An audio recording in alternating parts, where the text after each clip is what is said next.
All right, and here we go. This is Audio Signals. This is Marco Ciappelli, and for those that listen to this show before, it's not about the usual conversation that we have on ITSP Magazine. We don't have to stay at the intersection of technology, cybersecurity, and society, although it's very hard these days to stay outside of those conversations. But today we may touch on that, but it's actually something that I was interested when I saw this book, which is called "Stop the Nonprofit Board Blame Game," and I'm like, wow, nonprofit usually it gives this idea that it's all for goods and everybody's smiling and happy and volunteering, but I guess there are boards and people, and when there are people, you have to probably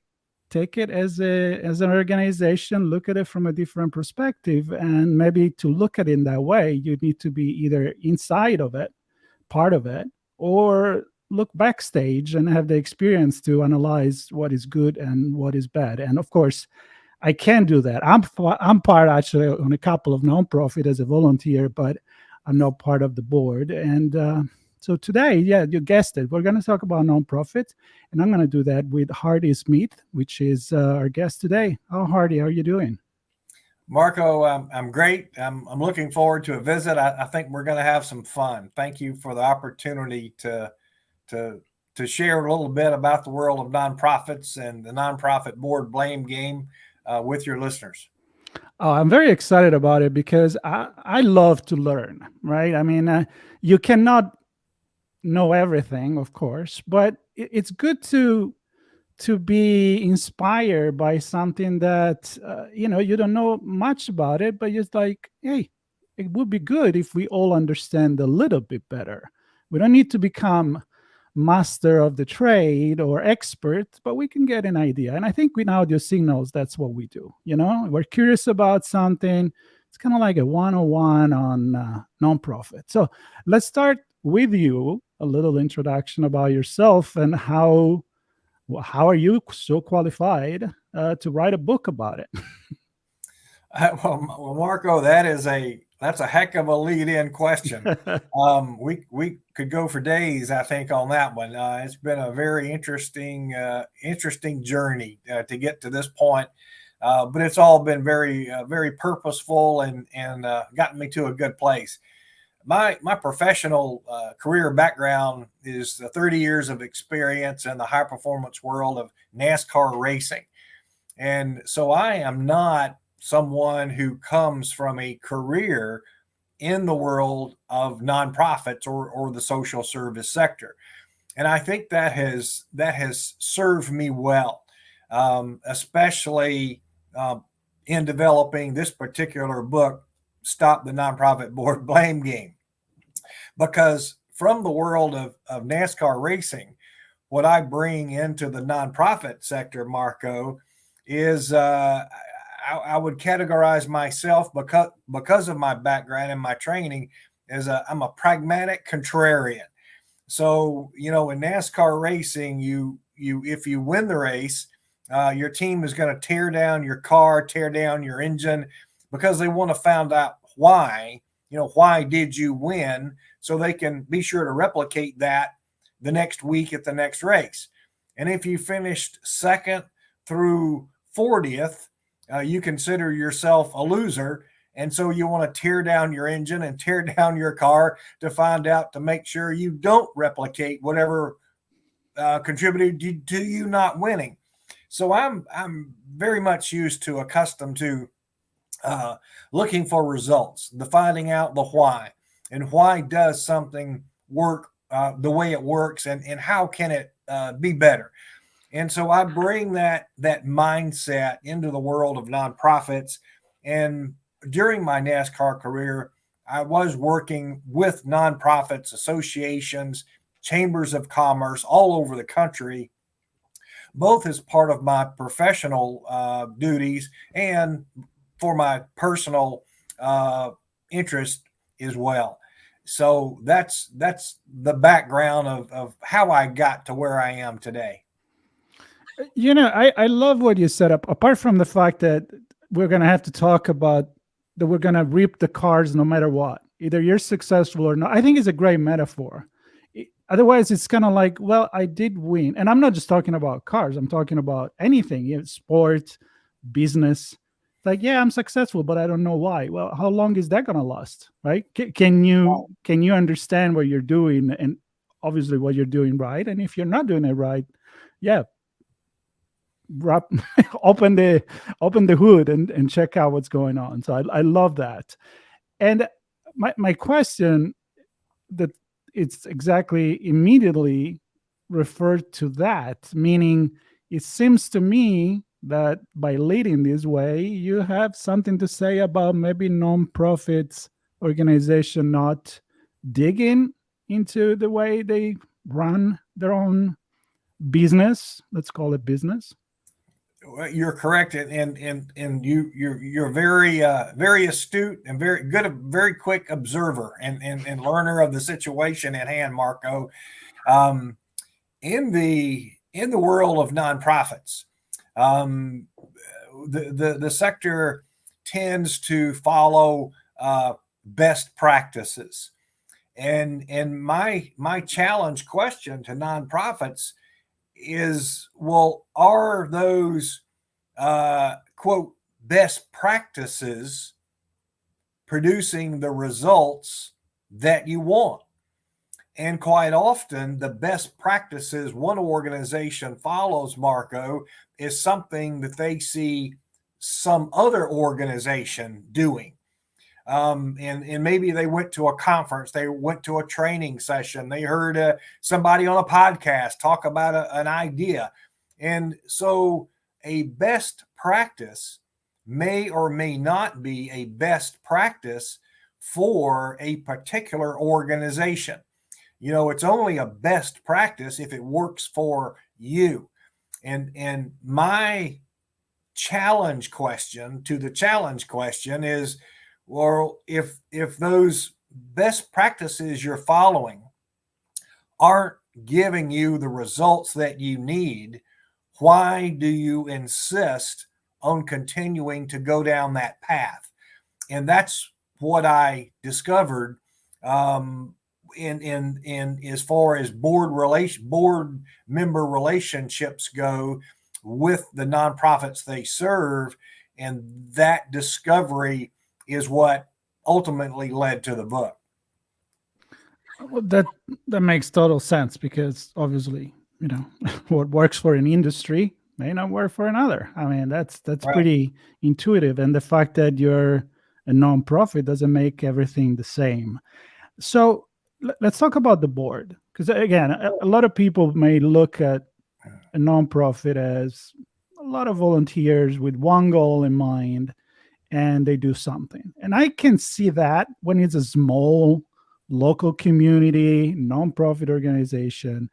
But when you think about international, national level, it's not an easy business anymore. So I'm leading you into why there is a board and what's the role of that board. Is it the same as the one on a commercial entity? Well, in the uh, it is somewhat the same as a commercial entity, but the main difference is in a commercial organization, a board is answering to in a publicly owned corporation. The board is looking out for the best interest of the shareholders, the stockholders. Um, so those are the members, so to speak. That's who the board is looking out for, and of course the success of the company. Um, but in the world of nonprofits, the owners, shareholders, if you will, of the particular nonprofit, and it could be from a local to an international level organization, and I work in all of those levels. Um, well, the ownership, Marco, are is the constituency that's being served. So it could be senior citizens, it could be children, it could be animals, it could be the environment. Whatever the cause is, that's the constituency that the board is committed to look out for. The term for all of that is, and also they're making sure the organization is being run properly. That's all called governance. And so the governance responsibility is the number one responsibility of a nonprofit board. Let me ask you something. You said you deal with many, and in Yes. your career, and you were dealing with many even when you were not actually dealing directly as part of it, but from the other side, from the NASCAR side. Yes. What define success for a nonprofit? Because the first thing that come into mind is successful because it raises a lot of money. All right, but my point is then what do you do with that money? Right. So how does a nonprofit define success, and if it is different from the way it's defined into a business? Well, and in the corporate world, success is going to be a return on investment. So, how much money did you make? And are you growing market share, or are you meeting stock expectations? In the world of nonprofits, it's what is the impact you're creating or you're having.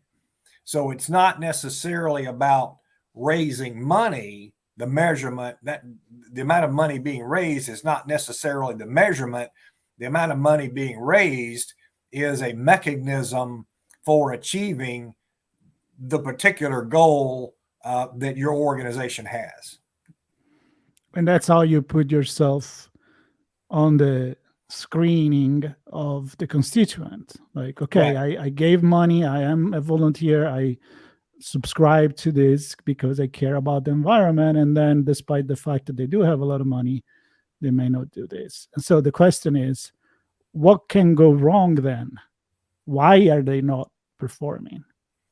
Well, from an organizational standpoint, the world of unfortunately the world of nonprofits and the social sector, there are a number of examples of individuals, of organizations whose intent is to do good, but there's a lot that can go wrong when you're trying to do good, and it short of legal issues and actions that are not considered appropriate, misappropriation of funds, so that kind of a thing.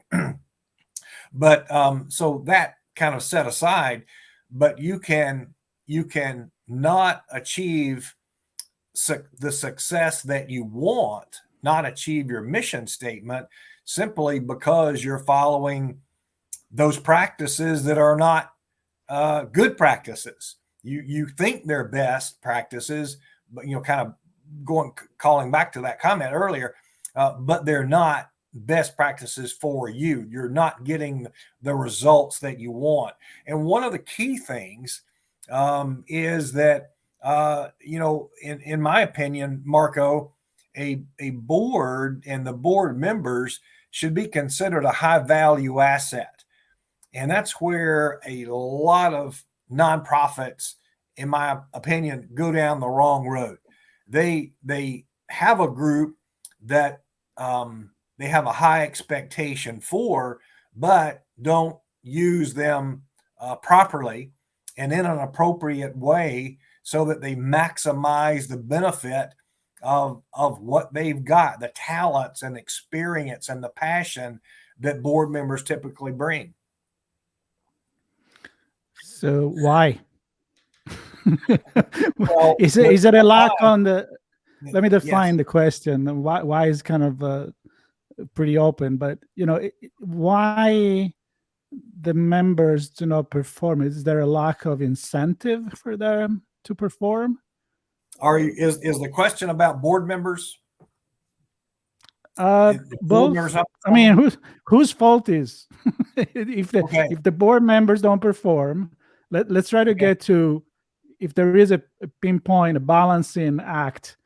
What's off there? and then we can go into what we can do to make it work. All right.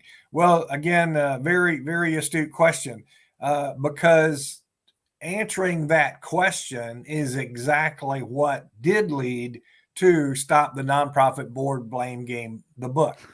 And so the anyone familiar who works is a professional or a volunteer is well aware of the long-standing complaints and the frustrations that are shared, all focused on a lack of engagement by board members, and that focus is usually coming from the organizational standpoint. And so I've for years I've seen articles written, books written, heard speakers, attended training sessions. Why don't board members do what they're supposed to do is just one of the top issues that nonprofit professionals are constantly complaining about and wanting to know the why. Well, when I got into my research to answer that very question, why don't board members do what they're supposed to do, Marco? What I found out was that board members, board members who started out being great board members, good board members, can get turned off. They get turned off because they're dissatisfied with the board experience that they're having. And my research has shown that there are a number of very specific actions that in the minds of board members that the board or the organizational professionals commit these actions that cause them to be dissatisfied with their board experience and their board service. So now all of a sudden, what the reality is, you've got the organizational professionals are pointing a finger of accusation of lack of performance, and in some cases, it's not a question, Marco, of not enough engagement. It's a question of too much engagement when the board member crosses the line of appropriate responsibility. But so you've got the organizations that are upset, and equally, you've got another finger of accusation of fault pointing from the board members to the organization. So those two fingers pointing at each other, professionals pointing at board members pointing at the organizations and the professionals, that's where the blame game comes from. That's the blame game. So the fact that these situations do exist, so it's actually both the board members have some fault to share, and the nonprofit professionals have some fault to share as well. And then what you've got is a stalemate of performance. The board's not performing like it's expected to, and the organization isn't achieving the results it would like to achieve. And how what is the alarm, the lights that goes off or on that tells you there is a problem, right? Because we're being very generic here, so maybe some case study can help. You don't need to make name, of course, to tell names, but some concrete example maybe, and an anecdote that you've been living yourself, because I know that you're the one in this case that is called to open the hood and take apart the car. I'm going to go back to the NASCAR many times here. And so what is the first thing that you look when you are hired to look for this problem? Well, the first thing is in when I wrote the book, and it is different in the world of nonprofits. It is totally different. And the reason that it's different, Marco, and the reason that it's become an Amazon bestseller, getting such a great response, and I'm certainly appreciative of that, is that I wrote it from the board member perspective. And that's something that's different. No one's listened to the board members. I listen to them. So they answered the question for me. Here's why we don't do what we're supposed to do. And then so I flipped that around and said, here's the, no one needs to be told, okay, you have a problem. What they need to know is a little bit, okay, here are these problems. Here are the reasons why the problem exists. So that's different. And then what are the solutions? And that's what's different. So a couple of key things to look for when you're trying to figure out, okay, what is specifically the situation and what are the fixes that are needed. Number one is to take a look at the organization's recruiting process for new board members, board candidates. And because quite often board members who are serving already on the board, current board members, are looking at other board members in the room and they're slackers. They're not upholding their end of the commitment, right? And so they get disillusioned. Well, here's 3 board members and they don't show up for anything. They're not helping out. They're not raising the money that we said we would raise. And so why should I try hard? So that affects everything. So the question is, do you have the right people? And then how do you get the right people? Well, it's one of those failed best practices all over again. It's a rinse and repeat. Too many organizations don't have the right people, and they wait till the very last minute. They don't recruit board members with what I call intentionality. And Marco, by that, I mean they don't put any forethought into who future board members should be. They wait until the very last minute when maybe a board member's term is expiring, and okay, there's going to be a vacant seat, and they just go grab whoever is the first, live body that'll tell them yes. And they don't explain. This leads into the next issue because they're in such a hurry and to just fill a seat. They're more interested in filling a seat than they are getting a qualified board member who's really going to help make the impact that they really want. They don't take the time to clarify the expectations of a board member. And so by not communicating the expectations, and there's a reason for that, quite often, if this is a high performance board and the qualifications, the expectations are, it's gonna be a heavy lift, right? It's going to take a lot of effort and work and commitment to do what's being asked. Well, one of the reasons that you don't have this conversation in the recruiting phase of the relationship is too many nonprofit leaders believe that candidate might say no, and then you haven't filled the seat. So the approach is to look, let's just get them on board, and then we'll tell them later after they, so how does it work out in a relationship? You're dating, and then you want to take a next step and more permanent, more long term, right?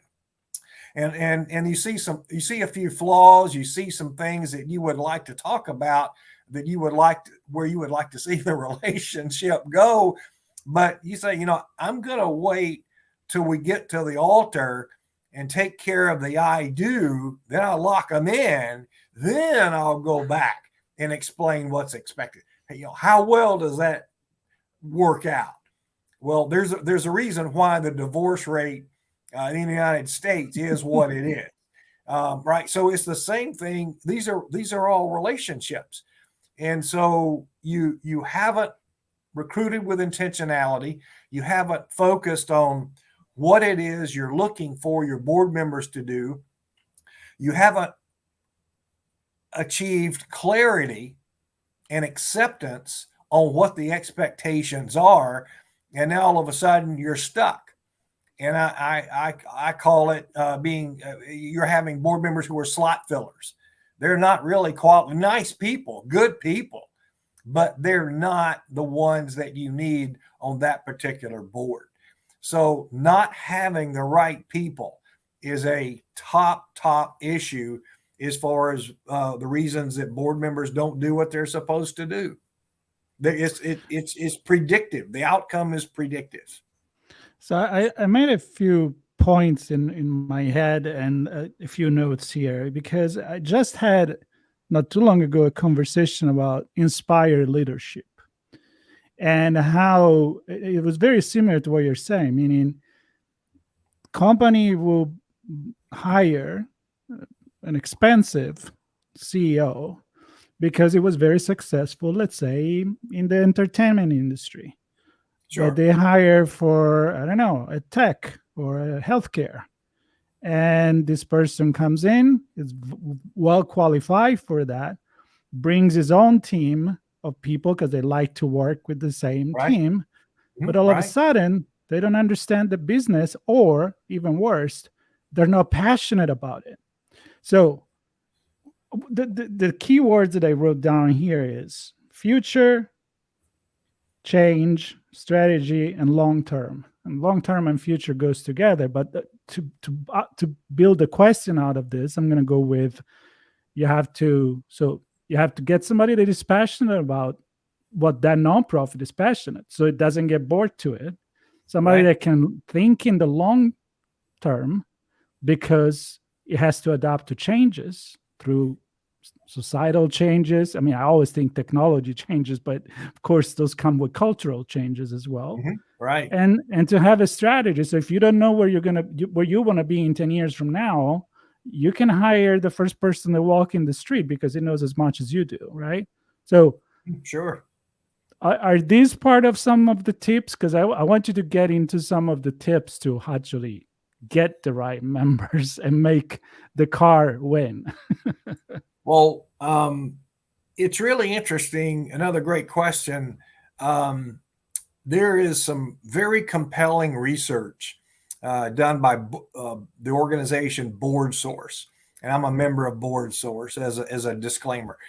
But Board Source does a lot of research around board engagement, just the world of boards. And their research, Marco, shows there is a significant gap in expertise, skills, um, experience by nonprofit board leaders. Now, let's let that soak in just a moment. So, quite often, who was going to be typically a chair or president of a nonprofit board? Well, they're probably pretty much they're gonna come from outside the nonprofit sector. Those are the volunteers, as you said. So they're coming from highly likely the business world. Just because you run the top company in town, or regionally or nationally, doesn't necessarily mean you're going to bring the same success from the corporate boardroom into a room full of volunteers who are also your peers. So if you look around, if our listeners today just look around, have a mental image of your boardroom, if everyone there is the top CEO in their company or an executive level individual in their company, those are peers. When you're trying to, when there's a need to lead by consensus and a need to create a culture of collaboration, so it's leadership inspired, to use your term, inspired leadership by um, asking, not telling. So in the corporate world, there's a whole lot of telling, right? Because the person at the top who is getting paid those big bucks you alluded to, well, that's why they were hired. And so if they quite often, if they want their opinion, they'll ask you for it, or they'll let you know what your opinion ought to be. So you kind of you do what that CEO is instructing you to do. Well, in the world of nonprofits, when it's all volunteers, it's a whole different world. Here's another piece of that that creates to that gap. Just because someone has been the chairman or a board president of several other organizations, don't assume that they were good at it. What kind of results did they get? I know from back in my younger days playing sports, my coaches would always ask me, Hardy, are you practicing to get better, or are you practicing and just reinforcing bad habits? So there's a whole big difference there. So is that incoming what? So the question is, what? Don't assume is the challenge statement. Don't assume the person who is about to ascend to the leadership role on your board has the what you need. So evaluate that. What experience do you need to help them get? Maybe they should have served, along the way to prepare for that ascension to the top role. Is serve on committees, chair committees before chairing the board, leadership roles within the board. What about the education of that particular nonprofit and how nonprofits work? Is there a conference they need to attend? What about facilitation? With do they need to get some skill development in the art of facilitating, especially with peers? And remember, from a governance, we talked earlier about governance.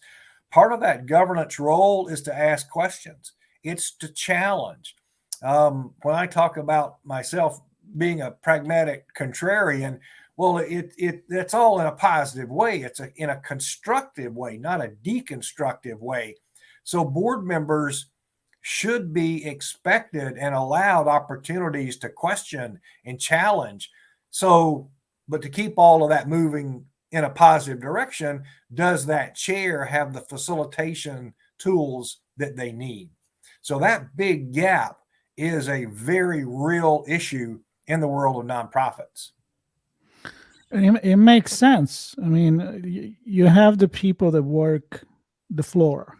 I'm gonna say work the floor. Like, I'm thinking like, even if you're the CEO of a large company and you have a consumer product, you want to know why the salesperson thinks that that product is not selling. I mean, I feel like you need to get that feedback. So yeah, you're paid the big money to give answer, but I totally agree. You need to ask question. Or, and this is my question before my last question is, how much valuable, and you kind of mentioned that by sitting at a lower level, but how about actually coming up from the the field? Like, if you can't just ask, is there, I mean, I guess, are you a better manager if you did mature from the bottom of the organization? Certainly, experience matters. And so, one of the key things in any relationship, the most valuable, most important, essential element to help create long-term relationship success is communication. And it's not just communication, it's good communication. And a step further is effective communication.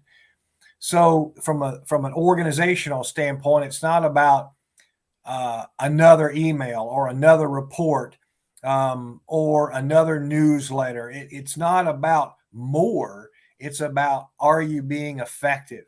And that's one of the leading causes for board members to become disengaged, is they point that finger of blame and the blame game on poor communications. They don't want to be surprised. Communication isn't considered adequate enough. It's not considered to be done with proper timing being considered. Communication can stand a great deal of improvement by simply understand who you are communicating with. Organizations forget. Okay, we're pumping out data, we're pumping out information, but they tend to forget. Again, visualize those individual faces around your nonprofit's boardroom. Every single individual has a different personal preference for how they want to be communicated with. Um, Text messages, emails, written reports, lots of data, videos, backup data, more reports and more reports, a phone call in advance, the timing they prefer. And so you have to understand who you're communicating with and what kind of information you feel like they would want, but what kind of information do they need to be able to perform their own board governance duties. And so, effective communication, making sure you have effective communication practices is so critically important.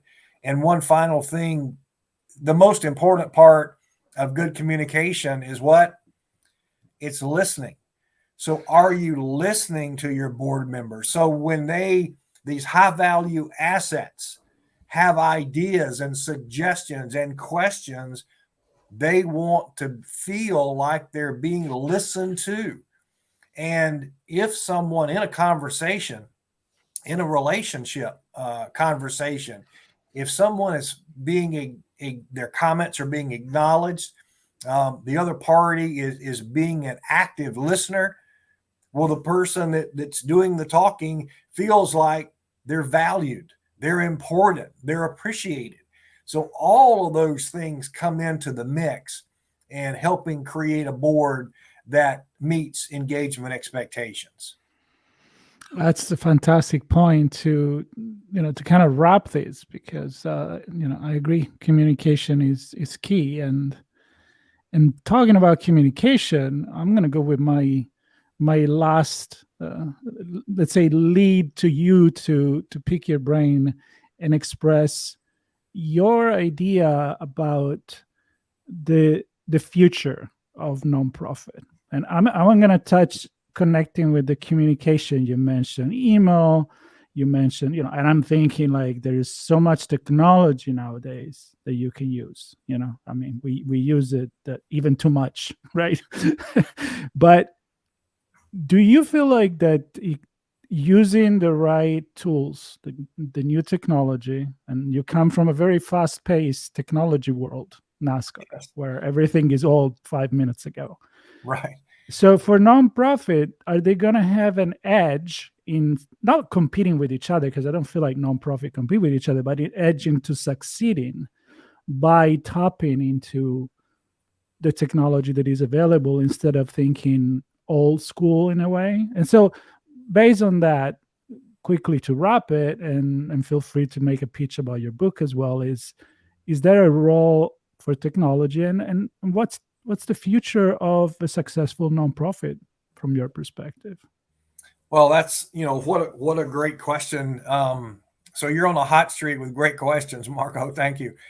Yeah. The world of technology um, is here, and that's where we're going to be. And it doesn't matter nonprofits or for-profit corporations. That's who we are and where we are and where we're going. I my thoughts about um, the situation of everyone dealing with COVID and going to remote meetings and away from gatherings, and everything is by remote. I think in a lot of ways, dealing with the pandemic accelerated what was already coming. And so, we're going to, and a lot of the change that is occurring now and futurists would be predicting for what we can anticipate to be coming next as far as technology, use of technology goes. is going to be generational. It's going to be driven by generational. So the baby boomers, like myself, well, you saw me struggling trying to get the audio setting just for the podcast here. So but the younger generations in the pipeline are much more adept. They've been. I just wrote an article about our nonprofits ready for Gen Z board members. So think about that. Um, they have been raised. They only know the internet. They only know, what my generation used to call a telephone, but now it's a handheld computer device that is the entire world, literally in the palm of their hand. So communications, how you raise money and gather data of prospective donors, how you record that data, how you manipulate in an appropriate way is my disclaimer. The data, the use of that data. Meetings is the typical board going to meet once a month in person, or will it all be by some online portal or platform? Could it be hybrid? All of those things, and it's certainly happening that way as far as meeting portals and platforms on a net, like a state conference or a national, international conference. So all of those things are happening, and I think it's going to greatly accelerate creativity. And you've got to. We're probably talking, having a conversation now, and next week, next year, 5 years from now, who knows what the technological advancements will have occurred and will help you be better and produce a better result for the organization you're working to serve. So it's very much a part of not only the future, but it's very much a part of now, today. Yep, a beautiful point. I'm a Generation X, so I've lived both world myself. So, and I think I'm glad I have a lot of conversation about the changes in society because of my background and the conversation with technology. And I'm like, when you can compare analog with digital, maybe you can understand it a little bit better, right? Because you're not native of that. Right, right. This said, I almost want to invite you back on another channel to talk about that, or how Sure. we implement technology. So stay tuned with that. For now, we hit 43 minutes of a beautiful conversation. I've learned a lot that I didn't know. I'm hoping the audience did the same. And I guess the invitation here is, if people listening are part of the board or part of a nonprofit, sounds to me that Stop the Nonprofit Board Blame Game book that you wrote should be very valuable, right? So here's my pitch for your book. Absolutely. And Thank yeah, and a big thank you for taking the time to talk with me. And we will share all of these links to anything you want to share, Hardy, your social media, your website, and everything in the podcast note. And for everybody, just stay tuned for another episode of Audio Signals. I don't know what we'll talk about, but I'm assuming it's going to be fun, as this was. So, Hardy, thank you very, very much. Marco, thank you. And I certainly appreciate those in your audience who are in the nonprofit sector. Thank you so very much for all of the special work that you do. Thank you. Absolutely. That's important to highlight. Thank you very much.